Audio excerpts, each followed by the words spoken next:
Hello students, আজকে আমরা class 8-এর প্রশ্নবিচিত্রার পরিবেশ বিজ্ঞানের পঞ্চম যে স্কুলটি ছিল তার প্রশ্নগুলি নিয়ে আলোচনা করব। তো দেখো, আমাদের প্রথম প্রশ্ন ছিল যে মহাকর্ষীয় যে ধ্রুবক হয় জি, এর একক আমরা কি বলে থাকি। তাহলে এর একক হয়ে থাকে কি না, Newton metre square KG to the power -2। 2 number প্রশ্ন ছিল যে বলের প্রভাবে কোনো বস্তু উপর থেকে নিচে পড়লে ত্বরণ সৃষ্টি হয়। তাহলে সেটা কোন বল? না, উপর থেকে নিচে পড়লে অভিকর্ষজ ত্বরণ সৃষ্টি হয় এবং এটি অভিকর্ষ বলের ক্রিয়ায় হয়ে থাকে। নেক্সট ছিল যে জিঙ্কের গুঁড়োর সঙ্গে যদি আমরা H2SO4 যোগ করি, তাহলে দেখো জিঙ্কের গুঁড়োকে Zn দিয়ে প্রকাশ করা হয়, তার সাথে যদি আমরা H2SO4 যোগ করি তাহলে উৎপন্ন হয় ZnSO4 মানে জিঙ্ক সালফেট প্লাস হচ্ছে হাইড্রোজেন গ্যাস। তাহলে অ্যান্সার কি হবে না, হাইড্রোজেন গ্যাস। 4-এর দাগে বলেছে যে ন্যূনতম বেগে কোনো বস্তুকে পৃথিবী থেকে যদি নিক্ষেপ করা হয় তা পৃথিবীর আকর্ষণের বাইরে চলে যায়, সেই বেগটাকে আমরা কি বলে থাকি না, মুক্তিবেগ। এর একটা মান থাকে, সেটা হচ্ছে 11.2 কিমি পার সেকেন্ড। পরবর্তী প্রশ্ন বলেছিল যে তরল অধাতু কি হবে, ব্রোমিন। যদি ধাতু বলতো তাহলে আমরা পারদ বলতাম। 6 নম্বর প্রশ্ন হচ্ছে স্প্রিং তুলাতে যে রাশি পরিমাপ করা হয়। স্প্রিং তুলাতে আমরা কি না, কোনো বস্তুর ওজন পরিমাপ করে থাকি। নেক্সট আছে প্রদত্ত কোনটি আঁশ এবং ইক এই দুই ধরনের যৌগ গঠন করে থাকে। তাহলে দেখো, লোহা হতে পারে একটা উদাহরণ, আমাদের কপার হতে পারে একটা উদাহরণ, কিউপ্রাস কিউপ্রিক ফেরাস ফেরিক এগুলো গঠন করে থাকে। নেক্সট হচ্ছে ঠিক ভুল। তো পারদের দূষণ থেকে কি হয় না, মিনামাটা রোগ হয়ে থাকে, তাহলে এটি সত্য। 2, সময় বাড়ার সঙ্গে সঙ্গে পতনশীল বস্তুর বেগ কি হয়, বাড়তে থাকে। কে বলেছিল না, গ্যালিলিও বলেছিল যে সময় বৃদ্ধির সঙ্গে, তাহলে এটি ভুল হবে। নেক্সট আসছে 3-এর দাগে, জার্মেনিয়াম একটি কি না, জার্মেনিয়াম একটি উপধাতু বলতে পারি অথবা সংকর ধাতুও বলা হয়।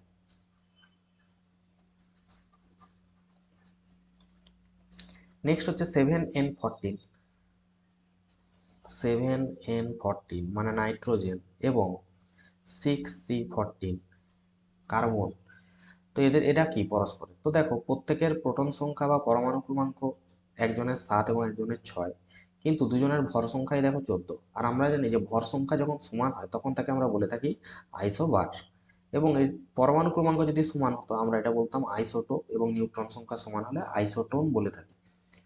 পরের প্রশ্ন হচ্ছে যে প্রমাণ বায়ু চাপের মান কতটা জলস্তম্ভের চাপের সমান। তাহলে এটার অ্যান্সার কি হবে, 10.34 মিটার জলস্তম্ভের চাপের সমান। একটি পশম আর একটি এবনাইট দণ্ড যদি ঘষা হয়, কোনটিতে কি জাতীয়? দেখো, পশম দিয়ে যদি এবনাইট দণ্ডকে ঘষি তাহলে পশম থেকে নেগেটিভ যে চার্জগুলো আছে সেগুলো সব এবনাইট দণ্ডে চলে যাবে। মানে কি, এর এখানে নেগেটিভ চার্জের আধিক্য ঘটবে আর এর এখানে কি ঘটবে, হ্রাস ঘটবে। অর্থাৎ পজিটিভ চার্জের পরিমাণ পশমে বাড়তে থাকবে, অর্থাৎ এটি হয়ে যাবে ধনাত্মক তড়িৎ। এবং এতে নেগেটিভ চার্জের পরিমাণ বাড়তে থাকার জন্য এটি হয়ে যাবে ঋণাত্মক তড়িৎ। তুমি একটি কাঠের বাক্সকে 9.8 নিউটন বল দিয়ে টানছো এবং বাক্সটি নড়লো না, এক্ষেত্রে বাক্সটির উপর ক্রিয়াশীল ঘর্ষণ বলের মান কত হবে? অবশ্যই 9.8 নিউটন। যেহেতু বাক্সটি নড়ছে না, তাহলে প্রযুক্ত বল আর ঘর্ষণের বলের মানটা কি হয়, সমান এবং বিপরীত। অর্থাৎ এখানে স্থিতিশীল ঘর্ষণ বল কাজ করছে বা স্থিত ঘর্ষণ। এই দুটো যৌগের মধ্যে জল এবং NaCl এর মধ্যে কোনটা তড়িৎযোজী? অর্থাৎ তড়িৎযোজী যৌগ সেইগুলোই হয় যারা জলীয় দ্রবণে বিশ্লিষ্ট হয়ে আয়ন উৎপন্ন করে।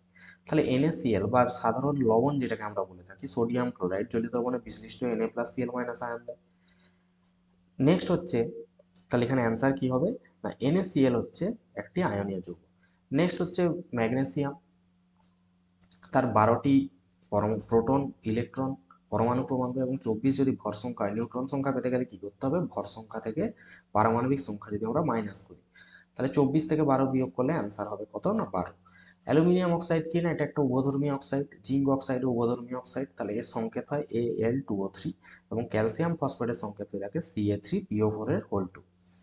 সাধারণ তাপমাত্রায় একটি তরল ধাতু কি হবে? সাধারণ তাপমাত্রায় একটি তরল ধাতু হচ্ছে পারদ, অধাতু হলে ব্রোমিন। নেক্সট প্রশ্ন ছিল যে F1 হলো পৃথিবী পৃষ্ঠে পৃথিবীর ব্যাসার্ধের সমান দূরত্বে অবস্থিত দুটি বস্তুর মধ্যে পারস্পরিক আকর্ষণ বল, এবং F2 হচ্ছে পৃথিবী পৃষ্ঠে 1 কেজি ভরের বস্তুর উপর পৃথিবীর আকর্ষণ বল। তাহলে F1 এবং F2 এর মধ্যে কে বড় এবং কেন? না, F2 বড়, কারণ F2 হচ্ছে পৃথিবী পৃষ্ঠে 1 কেজি ভরের বস্তুর ওজন, যা সরাসরি অভিকর্ষ ত্বরণের সাথে সমানুপাতিক হয়। আর F1 হলো পৃথিবী পৃষ্ঠ থেকে বস্তুটিতে যে মানে পৃথিবীর ব্যাসার্ধের সমান দূরত্বে অবস্থিত দুটি 1 কেজি ভরের বস্তুর মধ্যে মহাকর্ষ বল। আর মহাকর্ষ বল, নিউটনের মহাকর্ষ সূত্র অনুযায়ী আমরা পড়েছি যে এই বল মধ্যবর্তী দূরত্বের বর্গের ব্যস্তানুপাতিক হয়, অর্থাৎ ডিস্টেন্স যত বাড়বে তাদের মধ্যে ক্রিয়াশীল বলের মান কমবে। তাই জন্য দূরত্ব বাড়লে বল কমে যায়, তাই এখানে দূরত্ব বেশি হওয়ায় F1 এর মান F2 এর চেয়ে কি হবে, কম হবে। সমযোজী বন্ধন দিয়ে গঠিত মিথেন অণুর যে গঠন সেটা কিরকম হবে, মিথেন অণুর সংকেত আমরা জানি কি না CH4, অর্থাৎ কার্বনের সাথে 4 হাতে 4টি হাইড্রোজেন, এগুলো এক একটি সমযোজী বন্ধন গঠন করেছে। নেক্সট হচ্ছে আদি নিউক্লিয়াস যুক্ত কোষে মাইটোকন্ড্রিয়ার পরিবর্তে কি থাকে না মেসোজোম। এটা কার কাছে দেখা যায় না ব্যাকটেরিয়ার কোষে শ্বসন প্রক্রিয়ায় সাহায্য করে থাকে। আর যা হচ্ছে ইউক্যারিওটিক কোষে মাইটোকন্ড্রিয়া রূপে অবস্থিত। আলুর বর্ণ সাদা হয় কিসের জন্য না লিউকোপ্লাস্টিডের জন্য। এবং 3 নম্বর হচ্ছে মানুষের দেহকোষে ক্রোমোজোম সংখ্যা কয়টি না 46টি অথবা 23 জোড়া বলা যেতে পারে। 2 নম্বর হচ্ছে কোষের আকার সাধারণত মাইক্রোমিটার বা মাইক্রন এককে মাপা হয়। বায়ুবহরযুক্ত কোন কোষ উদ্ভিদকে জলে ভাসতে সাহায্য করে না প্যারেনকাইমা কোষ বলতে পারি বা এরেনকাইমা। বায়ুবহরযুক্ত প্যারেনকাইমাকে আবার এরেনকাইমাও বলা হয়ে থাকে। 3 নম্বর কোষের মধ্যে লাইসোজোম নানা রূপে অবস্থান করে, এই ঘটনাকে আমরা বলে থাকি পলিমরফিজম। উদ্ভিদের মূল এবং পাতার অন্তর্গঠন পর্যবেক্ষণ করতে আমরা ব্যবহার করব যৌগিক অণুবীক্ষণ যন্ত্র। কোন কলা প্রাণীদেহে তাপমাত্রা নিয়ন্ত্রণ করে না যোগ কলা। কোষকে স্লাইডে রাখার জন্য ব্যবহৃত একটি রঞ্জক পদার্থ আমরা বলতে পারি যে সাফরানি। 3 নম্বর পায়রার অনেকক্ষণ ধরে বায়বীয় পরিবেশে থাকতে পারে, এর একটি কারণ কি না দেখো বায়বীয় পরিবেশে থাকা প্রাণীদের শরীরে শক্তি উৎপাদনের জন্য মাইটোকন্ড্রিয়ার সংখ্যা বেশি থাকে এবং অতিরিক্ত অক্সিজেন পরিবহনের জন্য লোহিত রক্তকণিকায় হিমোগ্লোবিন বেশি থাকে। গলগি বস্তু কি এবং এর কাজ না গলগি বস্তু হলো কোষের একটি অঙ্গাণু, যা কি না প্রোটিন প্রক্রিয়াকরণ, প্যাকেজিং এবং পরিবহনে সাহায্য করে। এটি কোষের এন্ডোপ্লাজমিক জালি মানে রেটিকিউলাম থেকে আসা প্রোটিন গ্রহণ করে এবং সেগুলোকে বিভিন্ন স্থানে পাঠায়। তাহলে এই ছিল আমাদের পঞ্চম অর্থাৎ 5 নম্বর যে স্কুল তার সলিউশন।